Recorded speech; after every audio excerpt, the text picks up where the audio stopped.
मैं कल समाजवादी पार्टी के अध्यक्ष श्री अखिलेश यादव जी का एक बयान पढ़ रहा था। वो कह रहे थे कि उनकी सरकार आएगी तो अयोध्या को धार्मिक नगरी बनाएगी। अरे आप क्या धार्मिक नगरी बनाएंगे? आपने तो अपना इतिहास देखे, राम भक्तों पर गोली आप ही के लोगों ने चलाई थी, आप ही की सरकार ने चलाई थी, समाजवादी पार्टी की सरकार ने।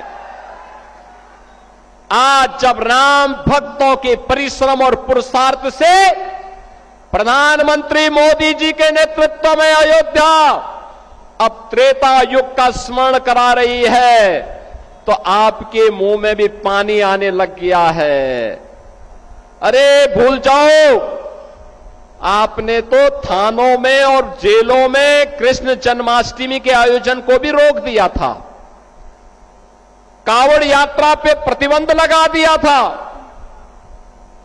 जो आज जब हमारे जनप्रतिनिधि कह रहे थे ना कि हाथरस में 22 से ज्यादा मंदिरों का सुंदरीकरण हुआ, क्या यह समाजवादी पार्टी के समय में संभव था? क्या उनके समय में नहीं था, क्योंकि उस समय यह पैसा कब्रिस्तान की बाउंड्री वाल के लिए जाता था और वही तो हमने मंदिरों की तरफ डाइवर्ट किया है।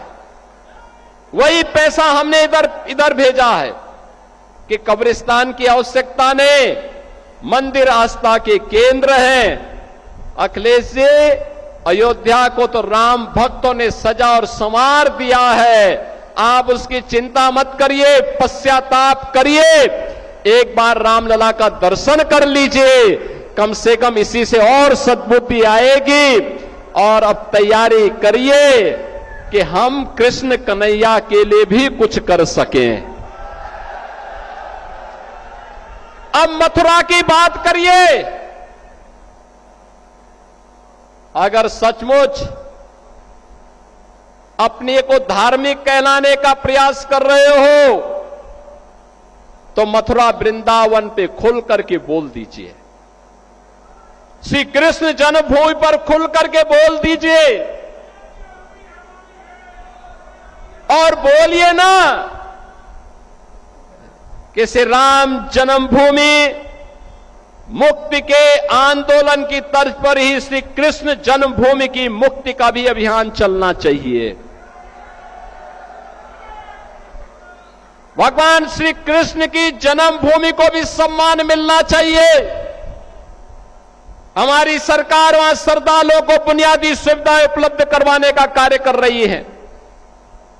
युद्ध स्तर पर हम प्रयास कर रहे हैं,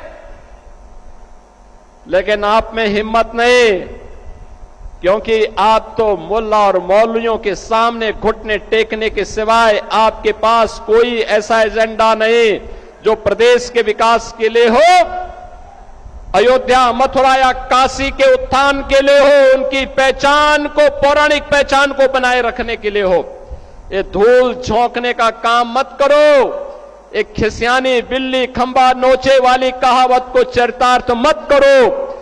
अयोध्या अपनी पहचान के लिए आप पर मोहताज नहीं है, अयोध्या की अपनी पहचान है और अयोध्या ने अपनी पहचान को दुनिया के अंदर फिर से बनाया हुआ है।